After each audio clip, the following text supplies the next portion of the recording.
विचरेंगे इस संसार में। मैं देख रहा हूँ विचर रहे हैं लोग। इस शरीर को मैंने देखा डिस्टबिन लोगों ने बना दिया है, कूड़ादान।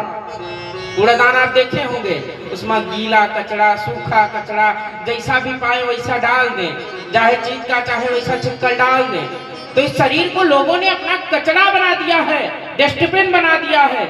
इसमें जो चाहते हैं खा लेते हैं, पता नहीं अनर्गल चीजों का सेवन कर रहे हैं। मैं बता नहीं सकता कौन कौन सी चीजों को खाते हैं। ये केवल आपका शरीर एक स्वच्छ और निर्मल है, इसमें केवल भजन रूपी इसमें पौधा होना चाहिए, इसमें भजन रूपी केवल साधना होनी चाहिए, उससे इसको सिंचित करना चाहिए। इसमें कपट, छल, छिद्र, द्वेष ये सब नहीं होने चाहिए, क्योंकि निर्मल मन जन सो मोहि पावा, मोहि कपट छल छिद्र न भावा। क्योंकि भगवान को केवल एक निर्मल व्यक्ति चाहिए, स्वच्छ चाहिए और सुंदर चाहिए। अब वो हम में है नहीं। वो जब तक पात्रता हमारे अंदर नहीं होगी, हमें नारायण नहीं मिल सकते, हमें भगवान नहीं मिल सकते।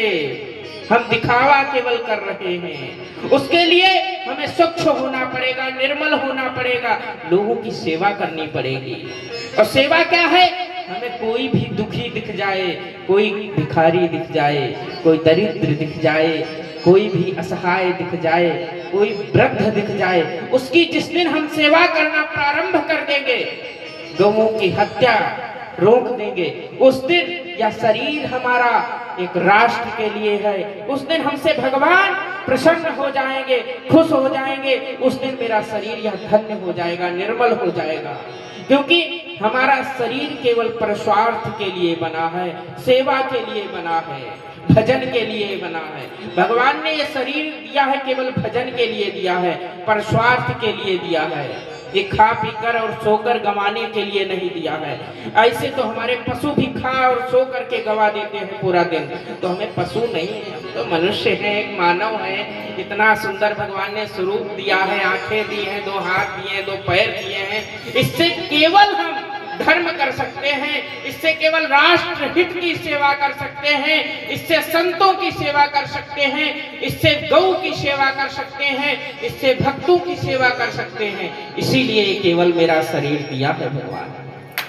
और क्योंकि ये नहीं है तो मेरा शरीर बेकार। क्या फायदा इस शरीर का जब हम ये सब कर नहीं सकते हैं?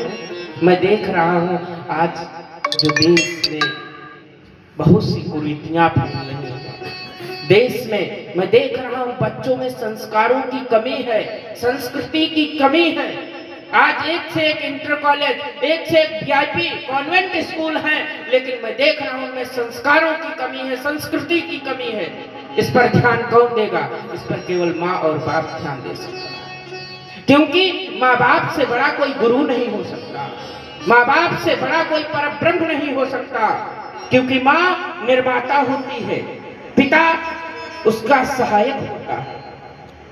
क्योंकि जिस दिन अपने माँ बाप अपने बच्चों पर ध्यान करना शुरू कर देंगे, उस दिन ही आपके बच्चे संस्कार और चरित्रवान हो जाएंगे। क्योंकि हमारे यहाँ इस समय मैं देख रहा हूँ, ताली बजा देंगे, मेरा प्रोत्साहन होगा, लेकिन इन तालियों की मुझे आवश्यकता नहीं है, उन बच्चों को है। उन बच्चों को समझाया जाए, उन बच्चों को कथा में लाया जाए, उन बच्चों को मंदिरों में लाया जाए। वो भगवान को नहीं जानते, पूछते हैं ये क्या है, वो भगवान के बारे में परिचित नहीं है। क्योंकि ये हमारी कमी है। मैं अपने बच्चों को धर्म और संस्कृति से जोड़ना नहीं चाहता हूँ। मैं बताना नहीं चाहता हूँ कि धर्म क्या है, संस्कृति क्या है, सेवा क्या है, परस्वार्थ क्या है। हम बताना नहीं चाहते। एक दासी पुत्र नारद हो सकता है, दास हो गया, केवल संतों की सेवा से वह दास हो गया। दासी पुत्र था, केवल संतों की सेवा। माँ ने सिखाया कि संतों की सेवा कर, तेरा सब कुछ बन जाएगा, संतों के संग लाग तेरी अच्छी बनेगी। क्योंकि जब तक हम संतों के सानिध्य में नहीं जाएंगे, हम गुरु के सानिध्य में नहीं जाएंगे, तब तक हमको सीख नहीं पाएंगे। हमारा जीवन अधूरा है। आज हम देख रहे हैं लोग डॉक्टर बन गए हैं, इंजीनियर बन गए हैं, फिर भी देख रहा हूं बम फोड़ रहे हैं, आविष्कार ऐसे करते हैं कि देश को नष्ट कर दिया जाए। तो ये क्या संस्कृति है, ये क्या संस्कार है, ये क्या पढ़ाई है? कुछ नहीं है, ये केवल धर्म और राष्ट्र को बर्बाद करने की पढ़ाई चल रही इस समय।